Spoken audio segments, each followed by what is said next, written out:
All India radio செய்தி கதம்பம்.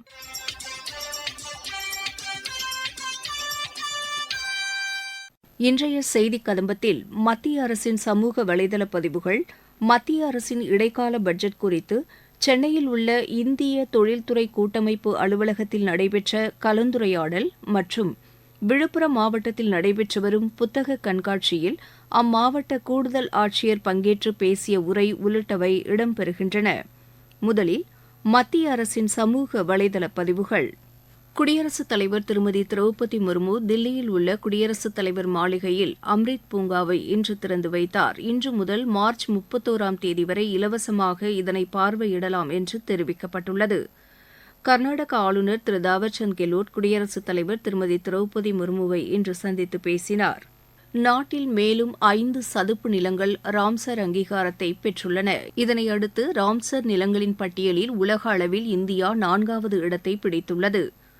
பிரதமர் திரு நரேந்திர மோடியை தில்லியில் ஹரியானா முதலமைச்சர் திரு மனோகர்லால் கட்டார் இன்று சந்தித்து பேசினார். இந்தியா ஐக்கிய அரபு எமிரேட்ஸ் இடையே இருதரப்பு முதலீட்டு ஒப்பந்தத்திற்கு மத்திய அமைச்சரவை ஒப்புதல் அளித்திருப்பது வெளிநாட்டு முதலீட்டு வாய்ப்புகளை அதிகரிக்கும் என்றும் முதலீட்டாளர்களுக்கு நம்பிக்கையை மேம்படுத்தும் என்றும் வெளியுறவுத்துறை அமைச்சர் திரு ஜெய்சங்கர் கூறியுள்ளார்.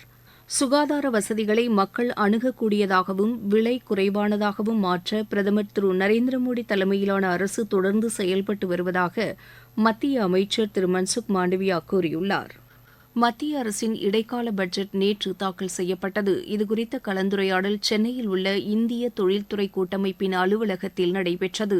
இதுகுறித்து இந்திய தொழில்துறை கூட்டமைப்பின் தெற்கு மண்டல துணைத் தலைவர் திரு ஸ்ரீனிவாஸ் ராம் கூறுகையில், 2023 இன்டரம் பட்ஜெட் இப்போதான் நம்ம கேட்டோம். கவர்மெண்ட் பார்த்தா போன 8 வருஷத்துல நிறைய இம்ப்ரூவ்மெண்ட்ஸ் கொண்டு வந்திருக்கா.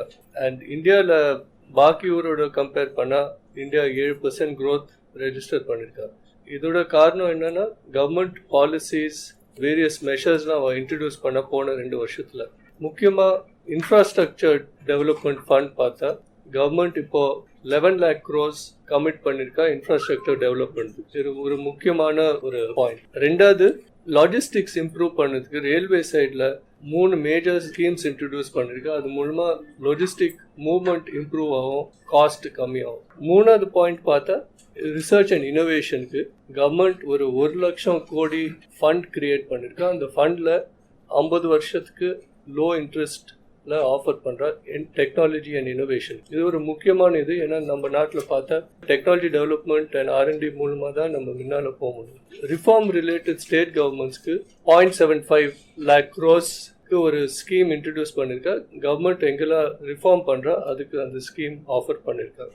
ஸோ டூரிசம் ப்ரமோட் பண்ணதுக்கு, ஏன்னா நம்ம நாட்டில இருந்து பாக்கி ஐலண்ட்ஸ் வெளியூர் ஐலண்ட்ஸ்க்கு போறோம். நம்ம நாட்டிலேயே லக்ஷதீப், அண்டமான்ஸ் அந்த மாதிரி ஐலண்ட்ஸ் இருக்கு. அந்த ஐலண்ட்ஸை டெவலப் பண்ணதுக்கு இன்ஃப்ராஸ்ட்ரக்சர் ஃபண்ட் கிரியேட் பண்ணிருக்காங்க. ரூரல் ஹவுசிங் அந்த மாதிரி ஏரியால ஃபோக்கஸ் பண்ணிருக்கா. ஸோ வெல்ஃபேர் ஆங்கிள் கூட கவர்மெண்ட் நிறைய பண்ண வேண்டியிருக்கு. இண்டஸ்ட்ரிக்கும் கொஞ்சம் பண்ணிருக்கா. ஸோ 11 lakh crores பார்த்தா 11% growth, அது ஒரு நல்ல விஷயம்.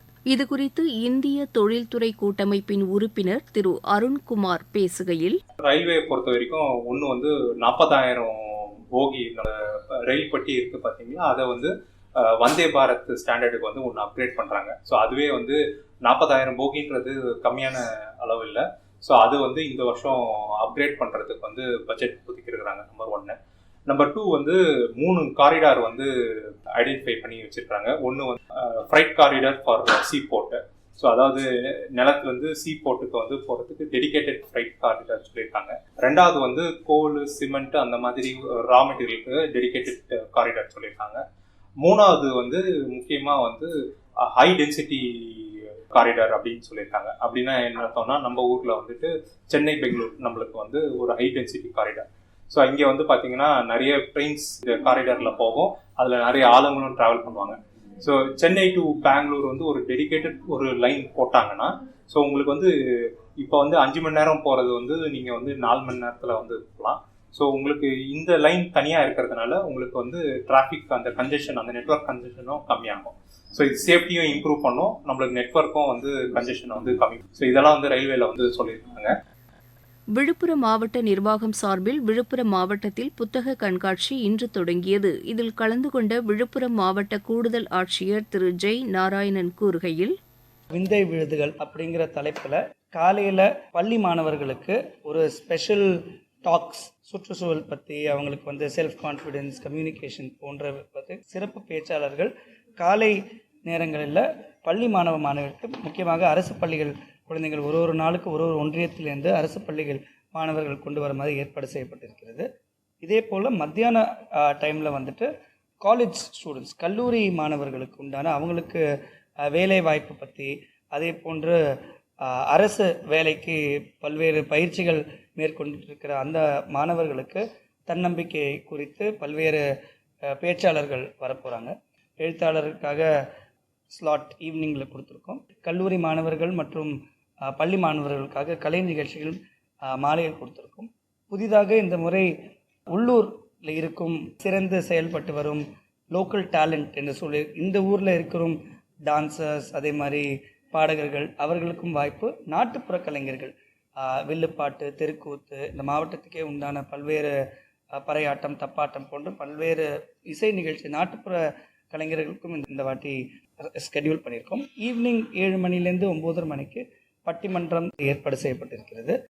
உலக சதுப்பு நில தினம் இன்று கொண்டாடப்படுகிறது. இதையொட்டி தமிழக காலநிலை மாற்றம் மற்றும் வனத்துறையின் கூடுதல் செயலர் திருமதி சுப்ரியா சாஹூ செய்தியாளர்களிடம் பேசுகையில், இன்னைக்கு நாங்க வேர்ல்ட் வெட்லேண்ட்ஸ் டே அப்படின்னா செலிப்ரேட் பண்றோம். உலக சதுப்பு நிலங்கள் தினம் அப்படின்னா ஒவ்வொரு வருஷம் பிப்ரவரி மாசத்துல 2ஆம் தேதி செலிப்ரேட் பண்றோம். இந்த தினத்துல ஒரு முக்கியமான விஷயம் என்னன்னா, இந்த மாதிரி சதுப்பு நிலங்கள் நம்மளுக்கு எவ்வளவு முக்கியம், அவங்கனால என்ன பெனிஃபிட்ஸ் நமக்கு கிடைக்குது, கம்யூனிட்டிக்கு என்ன யூஸ் இருக்குது, அது ஒரு விழிப்புணர்ச்சி கிரியேட் பண்றது ரொம்ப ரொம்ப முக்கியம். நாங்க எல்லாரும் சொல்றோம், இப்போ ஃபாரஸ்ட் நமக்கு லங்ஸ் மாதிரி தான்.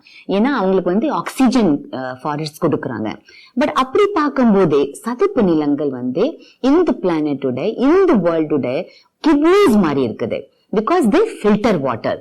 சோ இன்னைக்கு பார்க்கும்போது இந்த முக்கியமான தினத்துல வெட்லேண்ட்ஸ் எவ்வளவு பெனிஃபிட்ஸ் கொடுக்கறாங்க. நிறைய ஃபிஷர்மென், நிறைய பீப்புள் வெட்லேண்ட்ஸ்ல டிபெண்ட் ஆயிருக்காங்க.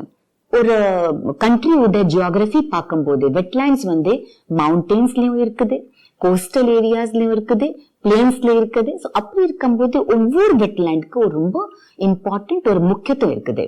தமிழ்நாடு பொறுத்த வரைக்கும் நாங்க நிறைய ஸ்டெப்ஸ் எடுத்திருக்கோம் வெட்லேண்ட்ஸ் கன்சர்வ் பண்றதுக்கு.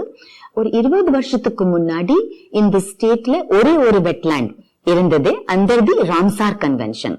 பட் லாஸ்ட் 2 இயர்ஸ்ல நாங்க நிறைய எஃபர்ட்ஸ் எடுத்துட்டு இப்போ 15 புது ராம்சார் கன்வென்ஷன் அக்ரிடிட்டேஷன் வாங்கியிருக்கோம். தமிழ்நாடு இப்போ 16 வெட்லேண்ட்ஸ் ஓட இந்தியாலே டாப் பொசிஷன்ல இருக்குது. சோ இது ஒரு சந்தோஷமான விஷயம். ஆனா நிறைய ஒர்க் பண்ண வேண்டி இருக்குது. இப்போ ரீசெண்டா கூட ஒரு ஃபோக்கஸ் பள்ளிக்கரணை மார்ஷ், அது ஒரு ராம்சார் சைட் தான், அதுல வந்திருக்கு. ஏன்னா ரீசெண்ட் ஃபிளட்ஸ்ல பள்ளிக்கரணை மார்ஷ்ல ஒரு நிறைய வாட்டர் அது அந்த மூலமா தான் ட்ரெயின் ஆயிருக்குது. சோ இந்த மாதிரி சிச்சுவேஷன்ஸ்ல, டிசாஸ்டர் சிச்சுவேஷன்ல கூட பார்க்கும்போது வெட்லேண்ட்ஸ் ஒரு ரொம்ப இம்பார்ட்டன்ட் ரோல் பிளே பண்றாங்க.